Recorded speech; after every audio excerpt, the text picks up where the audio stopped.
companies are already completely committed to this community?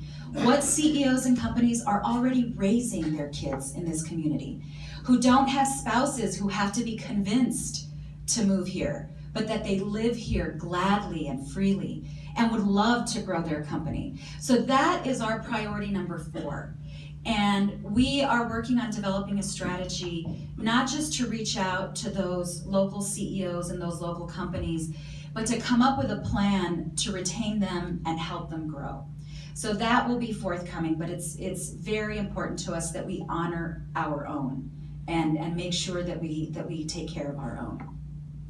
And then the 5th item is one that is really, really, really exciting to me. And actually, Rick Kern played a little bit of a role in making it happen. Oh, there we go. So, Never works. You're getting advice from Rick Kern. you know, this is part of my favorite part. You all are so brutal. You'll get over it, Ron. But one of the things that we realized as a commissioner's court, and it took the El Paso Historical Commission, of which Rick is a member, to really make us realize the significance of history in our community. And it's not just the significance of history in our community, but the significance of historic treasures, like our architecture, like our missions, like downtown, like the Camino Real Trail. We have such an amazing history that we should be capitalizing on an area that actually generates quite a bit of revenue for local economies, which is historic tourism. So our 5th priority area is heritage tourism and historic preservation. And I want to share with you all what we've done so far in that area. So you might have read in the paper that, I think it was last year, Rick, when the city voted to walk away from major funding, a major grant that would fund a survey of El Paso's downtown buildings. And it would have been funded. It was 100% grant funded, and in fact, there was so much enthusiasm by the funder about this survey that they gave more money than they normally give. Well, the city council unfortunately voted it down and rejected the money and rejected the survey. So the historical commission came to the county and asked, would you all do it? And it was one of the easiest votes we ever took. It wasn't just yes, it was, of course, absolutely, why wouldn't we? So during a really wonderful, super positive, I was telling Rick and his wife, usually we make people mad at Commissioner's Court. It was pretty amazing to have such positive energy and so many people there in support. But we voted unanimously to fund the architectural survey. Now the grant, long gone, so we're going to use county funds. We are still trying to secure some grants so that we can fund this architectural survey without tapping into local money. But if worse comes to worse and we don't get the grants, we have committed local money to that architectural survey.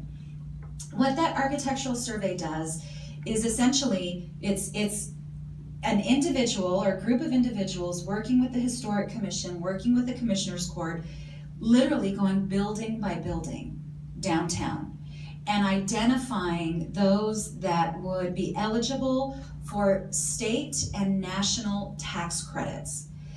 What that means for local, for downtown building owners is if you want to redevelop your property, and if you want to honor the historic nature of this gem that you own, you will now have access to federal and state tax credits, really between 45 to 65% tax credits to redevelop these beautiful buildings.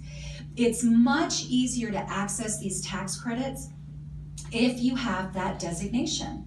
And so our goal is to secure the designation and then make sure that every property owner downtown, once we do it, it's going to take about a year, but once it's done, that every downtown property owner understands what they have accessible to them in terms of tax credits. We're hoping that that will spur more redevelopment downtown. We have heard from downtown business owners and building owners that it's very, very, very expensive to rehab an old downtown building. And I know, my home, I live in Central El Paso, my home is celebrating its centennial this year. It's turned 100 years old this year. Wow. And I know how expensive taking care of very old buildings can be. My husband and I know firsthand new plumbing, new electrical, sewer lines, water lines, and then you open up a wall and you find 10 more problems. And when you're trying to preserve the integrity of the history of your property, which is what we've tried to do, every time we take on a project in our home, we do everything we can to preserve the beautiful history of our home so that it's a treasure that another generation after we have it, it's a treasure they will inherit. Probably my kids will inherit it. If we don't go into too much debt after financing their college education. My mom's like, I'll take it. But yes, it is very expensive, and it is very difficult to restore a historic property. We want to do everything possible to make it as easy as possible so that there is an incentive to do it. When you take a look at how many of our downtown treasures are crumbling because of neglect, or have been wiped away because of a fire, we cannot let that continue. We cannot let our identity just go away. And so in addition to those tax credits, what we're also hoping to do is come up with some pretty aggressive incentive policies so that, coupled with the federal and state tax credits, we can have some local incentives so that there's no excuse for allowing the neglect of our beautiful architectural treasures continue. So that's one facet of that fifth strategic goal. The other facet that we're working on is the historic mission trail. And we have, talk about other, just incredible history in San Elizario, in Socorro, and in the lower valley portion of the city of El Paso. That corridor is one of the oldest corridors in the nation, older than Plymouth Rock. You know, my family and I drove to Boston to drop my son off at college. He started his freshman year last year, and we thought, well, we're gonna, take our time. We're gonna swing through Plymouth Rock and check out Plymouth Rock, because everybody talks about Plymouth Rock, and it's a big piece of our history. It's just a rock. It's just a rock. So and so I thought, we have these incredible treasures in the lower valley, and in fact, more people are likely to take their visitors to Mesilla than they are to San Elizario. And it's right here in our backyard. But the community, although there have been lots of studies, lots of surveys, lots of ideas, there's never been that final push to make sure that that's a corridor that we invest in, and where we create great signage and transportation and walkways, etc., and then market it to the world and let the world know that this is a heritage tourism site they have to visit. So the County of El Paso is facilitating that right now. And we've had a couple of really wonderful meetings with the diocese, because you can't do anything without the Catholic Church, especially with the missions. And the bishop is fully on board. All jurisdictions are fully on board. The congressman for that area, Congressman Will Hurd, has brought in the National Park Service to assist us. So we're about to embark on what we hope is a pretty aggressive plan to enhance, preserve, and build an incredible mission trail. We are also working on a beautification project for Concordia Heritage Cemetery, which is right smack in the middle of our community. The challenge for us will be there are multiple landowners on that site. And so there's not one owner that we can go to say, hey, let's partner together, help us create a more beautiful pioneer cemetery so that you get more visitors. So we have to we are actually, our attorneys have put together the list of the multiple landowners, and we need to reach out to them to see if we can pull them together and create a beautiful pioneer heritage cemetery and honor our past and honor our history. All of this together, what we're hoping, when you take a step back and look at the bigger picture, these projects can really help create community pride in a way that we really desperately need, but also will help market El Paso for our history and our identity. There are so many visitors who love to visit heritage sites. So many tourists who love to visit heritage tourism sites.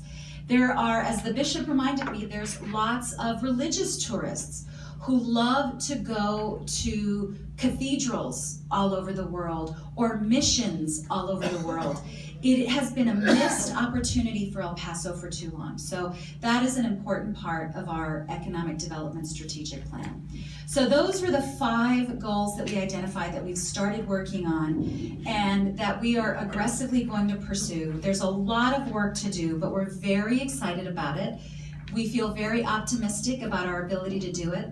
And I want to tell you that I hope that you are very proud of the work that's going on at your county, because I have the privilege of serving with some wonderful public servants, Commissioners Vince Bettis, Commissioner Carlos Leon, Commissioner Andrew Haggerty, Commissioner David Stout. And when you see what's happening with some other local governments, I want you to know that you should feel pride in your county government. There are so many times when we don't agree, but it never gets personal. It never gets unpleasant. It never becomes political. The work that we do on that dais, when we talk to one another, when we debate issues, those meetings are always incredibly professional, and we treat each other with the dignity and respect that we expect from one another. And I want you to be proud of us. And we will continue to work every day to ensure that you are proud of us and the work that we're doing. Well, I want to leave some time for question and answer, but I do want to just say, as usual, it's my privilege to serve as your county judge. I've thanked you every time that I've come here. I've thanked you for the opportunity that you give me to serve the community that I love so much. So thank you very much. I appreciate it.